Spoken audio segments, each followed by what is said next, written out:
समाजासाठी बाहेर काढायच्या. आपल्यातला सगळ्यात बुद्धिजीवी वर्ग येवे, आपला मार्गदर्शक आहे आणि आपल्या मार्गदर्शकाला आपण भांडायचं असतं, भांडून बाहेर काढायचं. यांच्याकडे तिघाकडे गाड्या आहेत, हे गाड्या बाहेर काढत नाहीत, आपल्याला साथ देतात, सगळी साथ देतात पण काढत नाहीत, कारण ते आपल्याला फड्यात येत नाहीत. कावळे हागू नये म्हणून ते वरून झाकून ठेवते गाड्या अशा, पण मुंबईला काढत नाहीत. ह्या बारीनं पुऱ्या गाड्या बाहेर काढायच्या आपल्या बांधवाच्या, एक बी गाडी घरी ठेवायची नाही, एक सुद्धा. राजकारणी मराठी गाड्या बाहेर काढत नाहीत. तुम्हाला अत्यंत महत्त्वाचं काम सांगतो आता, हे कधीच 29 ऑगस्टपर्यंत एकाही इथं बसलेल्या मराठ्यांनी विसरायचं नाही. तुमच्या गावातले मराठ्यांचे जेवढे ग्रामपंचायतचे सदस्य आहेत तेवढ्याला सांगायचं मुंबईला चल. सरपंच, माजी सरपंच, चेअरमन यांना सगळ्यांना सांगायचं तुला मोठं करताना आम्ही रात्रंदिवस प्रचार करतो, आता आम्हाला मोठं करायची वेळ आली, आमचे लेकरं मोठं करायची वेळ आली, मुंबईला चल. जिल्हा परिषद सदस्य, पंचायत समितीचा सदस्याच्या पाय पडून सांगायचं मुंबईला चल.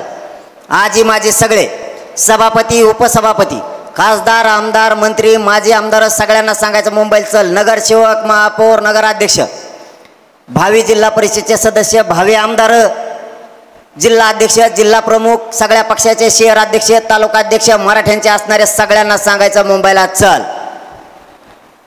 आणि एवढं सांगून जर तो नाही आला, तुम्ही त्याला काही बोलू नका, तुम्ही फक्त नाव मला द्या. हे वाला नव्हता, त्याचा बाजारच उठतो, त्याला पाडत म्हणून समजायचं. तेव जाणं मी जाणं, तुम्ही टेन्शनच नाही घ्यायचं, फक्त नाव सांगा. आपण मुंबईला गेलो, रे गल्लीत हिंडत होतं, तुम्ही मुंबईला जाणार आहे, तुम्हाला माहित नाही मागं कोण आहे, घरी तईला सांगून ठेवायचं मी मुंबईला चाललोय, मागं गल्लीत कोण हिंडतं मला माहित नाही, गल्लीत कोण कोण हिंडतं मागं घरी आल्यावर सांग. तई बरोबर सांगते आपल्याला, हे गल्लीत हिंडत होता, त्याचा बाजार उठायची जबाबदारी मनोज जरांगेची, तुम्ही टेन्शनच घ्यायचं नाही.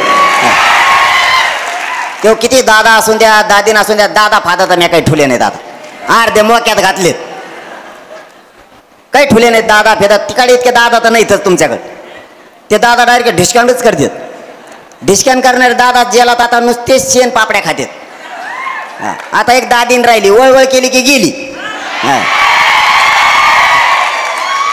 वळवळ करायची नाही, फक्त मजेन राहायचं. मंत्री होय, काय व्हायचं तर होय, मराठ्याच्या वाटा गेलं की बाजार उठेलाच. तुम्ही ते टेन्शनच घेऊ नका दादाचं. चांगले चांगले दादा कॅक्टाडात झोपलेत अंतरवालीत, काही काही रच्चे आलेत आमच्या तिकडच्या खासदाराला घेऊन. हळूच जाऊ का मी, पडन का काय, म्हणलं मला काय माहित पडन का काय. आता ते म्हणले लय बेकार चाललंय, म्हणलं चलून दे मग. यांना आपल्या लेकराला मोठं नाही केलं की यांना सुट्टी द्यायची नाही. खरंच स्वाभिमान, गर्व वाटतो यार मला या नांदेड जिल्ह्यातल्या मराठ्याचा. कव्हा जा तेवढीच गर्दी, कधी बोलवा. इतकं जागरूक जर राहिलं ना, कधीच समाजावर दलिंद्री येणार नाही, आपल्या कधीच दलिंद्री येणार नाही. आणि मी आहे ना राव, तुम्हाला रोजान लावला तरी 24 घंटे काम करणारा भेटणार नाही. आपलं 24 घंटे चालू आहे. रोजान लावल्याला दुपारा जेवायला बसन, त्याला जर म्हणले ना उठा आता, ते म्हणतो चाललो मग, तू तुपला बघ दुसरा. आपण 24 घंटे काम करतो, कारण समाजाच्या वेदना मला माहिती आहे, समाजाचे किती हाल आहेत मला माहिती आहे. माझ्या समाजासाठी कोणी नाही करत, माझ्या समाजाच्या चपलासकट पाय पडतात निवडून याच्या टायमाला, पण माझ्या समाजाच्या लेकराचा एखादा प्रश्न सोडायचा असला तर माझ्या समाजाच्या मदतीला कोणी येत नाही. त्यासाठी आपली थांबना दमत नाही, आगे बडून आणि मी आगे छे ना, मागं जायनाच ना मी, आणि मी मागं जायना म्हणून त्यांची अशी पंचायत झाली. त्यांना वाटतं मी पटकून संपव, कारण मी इतकं इमानदार त्यांना जमत नाही, त्यांना फुटणारा लागतो. इकडून पैसे गोळा कर, तिकडून पैसे गोळा कर, त्याच्यातून फाळका हाण. आपण फाळके फळके हाणीत नाहीत, वर्गण्या गोळा करीत नाही, आणि मग तुमच्याकडून वर्गण्या घेतल्यावर समाज कसा मोठा होईल. गरजवंत मराठ्यांनी, गरिबांनी आपण आपली लढाई लढायची, जिंकायची सुद्धा आपणच, कोणाच्या आशेवर बसायचं नाही. आपली लय ताकद आहे, साधी ताकद नाही आपली. कोणाचा काय बाप आपल्याला 10 रुपये देत नाही, काबाड कष्ट करून उपाशी तापाशी राहून आपल्या आईबापानं चटणी भाकर खाल्ली, भाजी भाकर खाल्ली, आपल्याला मोठं केलंय, आपल्याला शिकवलंय, त्यांनी पोटाला चिमटा घेतलाय, पण आपल्याला शिक्षण दिलंय. कोणाची शाळा असली, कॉलेज असलं तरी आपल्याला 10 रुपये फीस कोणी माफ नाही केली. म्हणून आपल्याला आपल्या समाजाच्या लेकराचा विचार करावा लागणार आहे. 70 वर्षात न संपणारी लढाई. सगळे म्हणायचे ओबीसीतून आरक्षण मिळत नसतं. मी म्हणलं मी घेत असतो. घेतलं का नाही? 58 लाख नोंदी तुमच्या पुढं 3 कोटी मराठी आरक्षणात घातले. मी उलट्या खोपडीचा आहे थोडा. लोक जे नाही होत म्हणते ते मी करीत असतो. लोक म्हणले ओबीसीत आरक्षण मिळत नाही, आपण मिळवून दाखवलं. आता राहिलेलं आरक्षण 29 ऑगस्टला पुरं मिळविणार आहे. 1% सुद्धा मार्ग शिल्लक ठेवत नाही. फक्त तुम्ही सगळ्यांनी मुंबईला निघायचं. इतकी ताकद लावायची तितकी लावा. आणखीन याच्याबरोबर 2-3 गोष्टी करा. समाज हुशार व्हा. समाजाचे लोक सावध व्हा. आपल्यात भांडण करायचं नाही. एखाद्याने आपल्याला 10 शिव्या दिल्या तरी ऐकायचं, पुढं व्हायचं. काही लहानपण नाही. समाजाला मायबाप समजा. समाज किती वाईट बोलला तरी त्याला उत्तर द्यायचं नाही. आपण आपल्या विरोधात ताकद वायाला घालायची अजिबात नाही. उद्यापासून सगळा बदल करायचा. आपल्यात वाद बंद. भांडण करायचं नाही. एकमेकाच्या अंगावर जायचं नाही. एकमेकाला साथ द्यायची. अधिकारी वर्ग सुद्धा आपल्याला साथ द्यायला लागलाय. आता मोठमोठाले श्रीमंत मराठे ते सुद्धा साथ द्यायला लागलेत. त्यामुळे आपण सुद्धा एकमेकाला साथ द्यायची. अधिकाऱ्याला कोणी त्रास दिला मराठ्याचा त्याच्या बाजून सगळ्यांना उभं राहायचं. दुसरं काम, आपल्या लोकांनी दारू प्यायची नाही. पुऱ्याने दारू सोडून द्यायची. अजिबात व्यसनाच्या आहारी जायचं नाही. तुम्हाला माहिती आहे का, तुमच्या लेकरं बाळ ज्यावेळेस बाहेर गावात शिकत येत, बाहेर जिल्ह्यात शिकत येत, तुम्ही जर इकडं दारू पिऊन एखाद्या बार गटारात जर पडलात तर तुमच्या पोराचा मित्र तो म्हणतो तो बाप दारू पिऊन पडला होता काय रे. आपलं लेकरू खाली मान घालून जगतं. आपली पोरगी जर बाहेर जिल्ह्यात शिकत असली, आपला जर कुठं दारू पिऊन गाडीवरून पडून हात मोडला तर त्या आपल्या पोरीची मैत्रीण म्हणते तुला बापाचा हात मोडला, दारू पिऊन पडले होते काय. पोरगी खाली मान घालून जगती, लेकरं खाली मान घालून जगते ना. असं वागू नका. संसाराचं वाटोळ होतं पुऱ्या. पाहुण्या रावळे नीट बोलत नाहीत, गाव नीट बोलत नाही. आपल्या घराची दशा होती, संसाराचं वाटोळ होतं. दारू प्यायची बंद करा. उद्यापासून दारू कोणी प्यायची नाही. अजिबात बंद. दारूला हात लावायचं नाही. इथं पेतात कोणी? आता इतक्या जणांना विचारल्यावर तुम्ही काय हा म्हणता? अर्धे तर खाली उतरून चाललेत वाटतं लगेच. पेणारे सटकले. हां,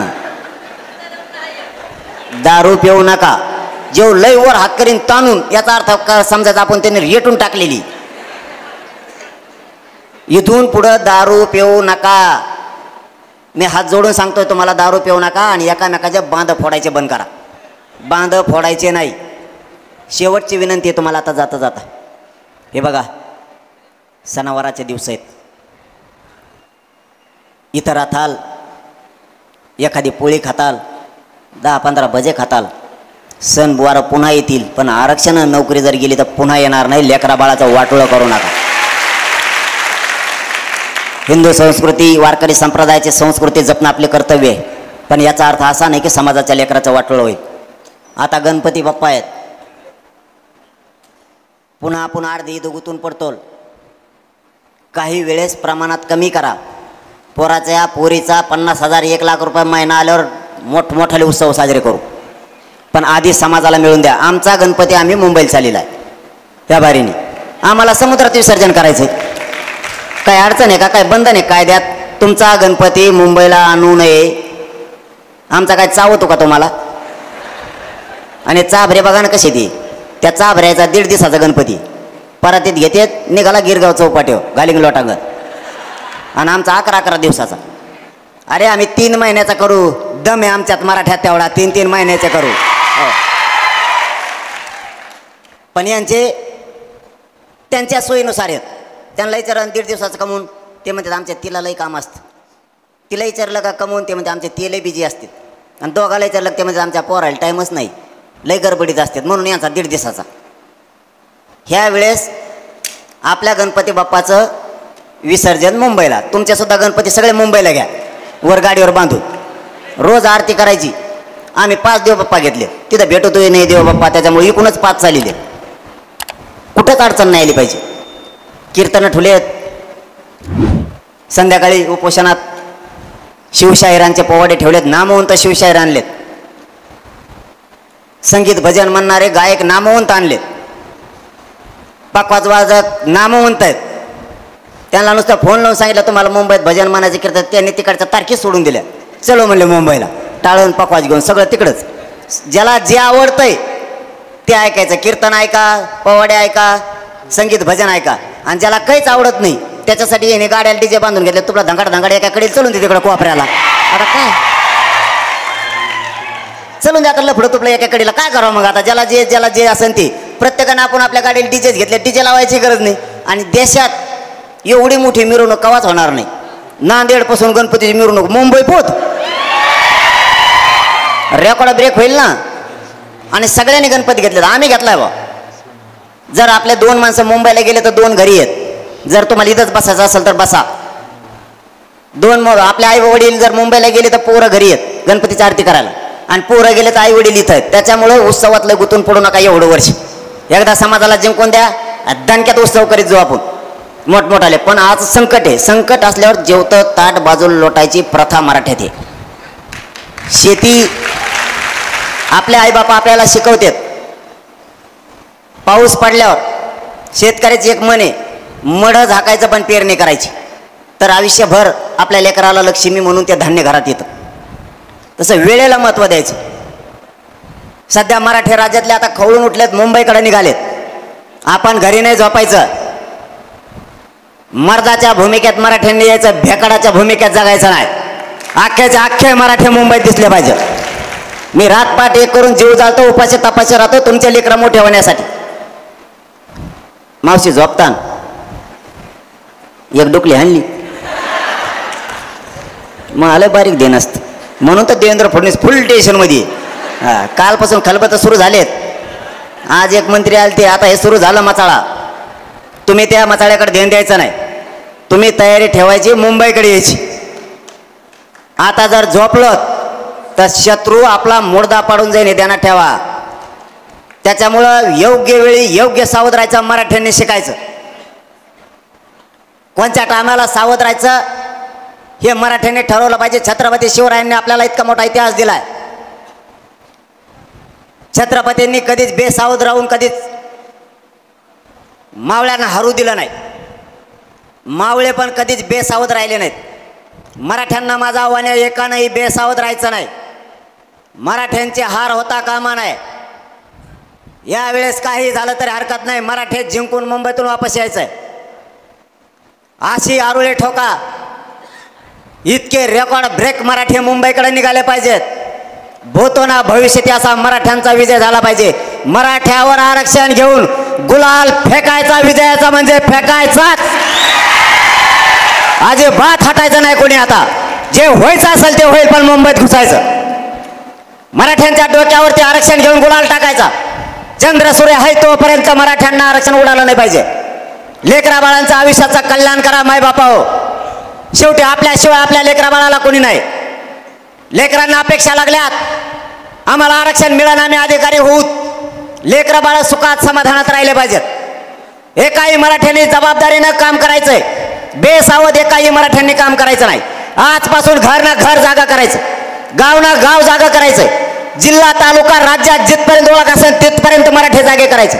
एकाही मराठ्यांनी झोपायचं नाही. मी रातपाट एक तुमच्या लेकरासाठी करतो, लक्षात असू द्या. माझा मराठा हरू द्यायचा नाही. आजपासून तुमच्या खांद्यावरची जबाबदारी आहे. ताकदीनं मुंबईकडे निघायचंय. 29 ऑगस्टला चलो मुंबईचा नारा द्यायचा. सगळ्यांनी मुंबईची वाट धरायची. एकही मराठा घरी राहता कामा नाही. जबाबदारी आजपासून तुमच्या खांद्यावरती देतो आणि थांबतो. धन्यवाद. जय शिवराय.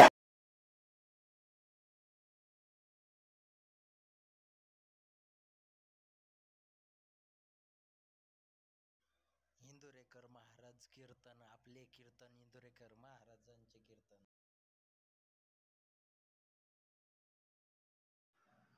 असेच नवनवीन व्हिडिओ पाहण्यासाठी आपल्या चॅनलला सबस्क्राईब करा.